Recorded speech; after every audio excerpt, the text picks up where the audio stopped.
So children, now we are going to discuss the format of balance sheet okay क्योंकि part one schedule 3 के part one में क्या describe किया गया है balance sheet and part two में क्या डिस्क्राइब किया गया statement of profit and loss account so part one में बैलेंस शीट है तो first we will discuss with the preparation of the balance sheet and the format of the balance sheet तो सबसे पहले जो मेजर हेड आता है जैसे आप लोग हॉरिजॉन्टल फॉर्म में बनाते थे तो क्या किया इधर लाइबिलिटीज लिख दी इधर एसेट्स लिख दी अमाउंट यहाँ पे टोटल कर दिया बराबर हो गया राइट बराबर हो गया लेकिन यहाँ पे क्या है यहाँ पे एक ही चीज में आपकी बैलेंस शीट बनेगी जैसे फर्स्ट हेड आपका जो आता है फर्स्ट वो आता है equity and liabilities okay equity and liabilities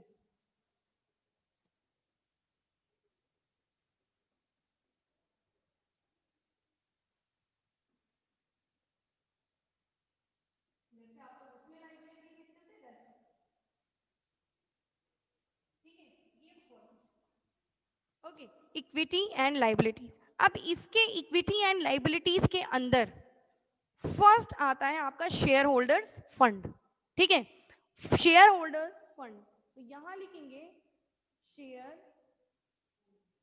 holders fund ठीक है इसको बनाते चलो ताकि तुम्हें पॉइंट्स याद हो जाए everyone you have to write it in your copy so that you can learn the heads क्योंकि ये रटना बहुत जरूरी है ये पता होना भी बहुत जरूरी है ठीक है तो फर्स्ट इक्विटी एंड लाइबिलिटीज इनका हेड है ये मेजर हेडिंग है equity and liabilities then head share holders fund और इसके तीन सब हेड्स हैं ठीक है फर्स्ट इक्विटी एंड लाइबिलिटीज अभी हम लोग रट लेंगे इक्विटी एंड लाइबिलिटीज के अंदर इसका हेड है शेयर होल्डर्स फंड पहला हेड और पहले हेड के अंदर कितने सब हेड है तीन पहला क्या है share capital A share capital second क्या है reserve and surplus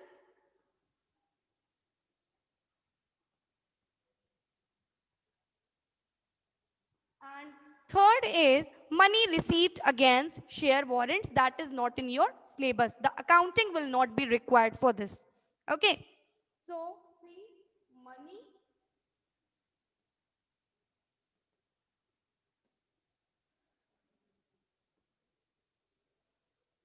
share warrants so okay this is the heading now tell me Harsh first equity and liabilities shareholders fund and the subheadings first share capital reserve and surplus third is money receipts against share warrants that is not required okay now the second point the second head is share application money pending allotment that the accounting for this is also not required the second point share application money pending allotment the second point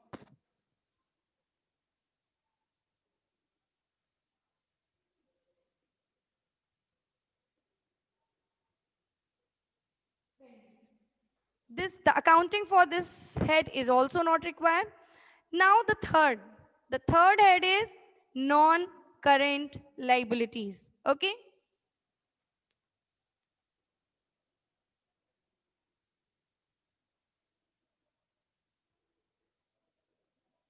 इसके भी अंदर चार सब heads हैं that is long term borrowing deferred tax liabilities other long term liabilities or long term provisions okay now the next fourth head is current liabilities fourth head is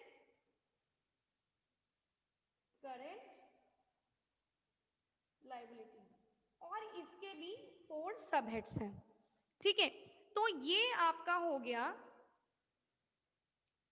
equity and liabilities का format ठीक है equity and liabilities में again I am repeating first major heading is equity and liabilities then the head of this shareholders fund and under this subhead share capital reserves and surplus money receipts against share warrants Okay, the second head is share application money pending allotment, that is also not required.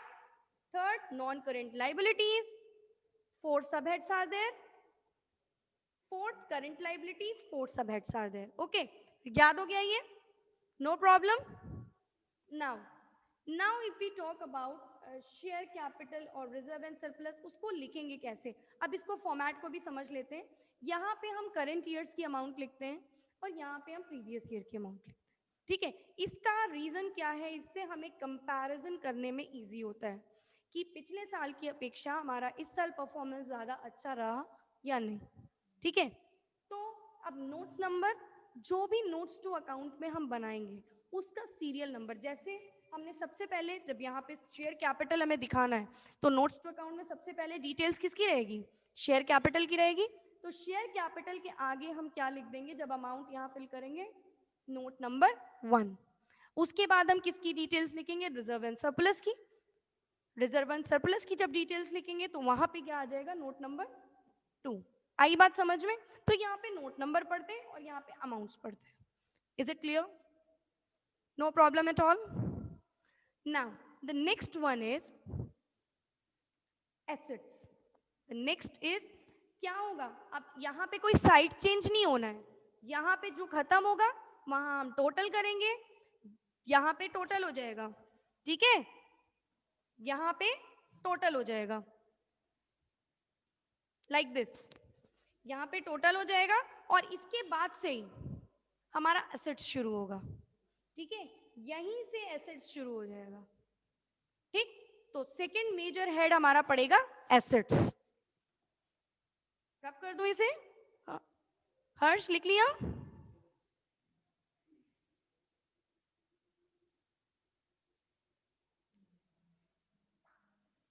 So second major head is assets.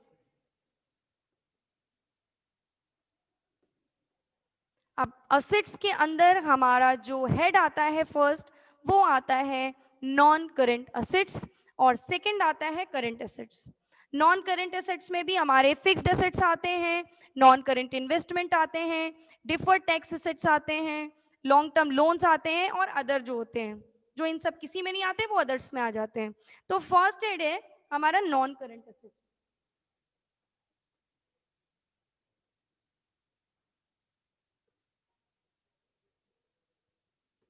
Okay, this is non current assets. इसके अंदर हमारा fixed assets आएगा और fixed assets के अंदर क्या आता है? फिक्स्ड एसेट्स कितने टाइप के होते हैं? tangible assets, intangible assets, work in progress, intangible assets under development, these all. So these are the subheads of fixed assets. So this is the subhead for fixed assets.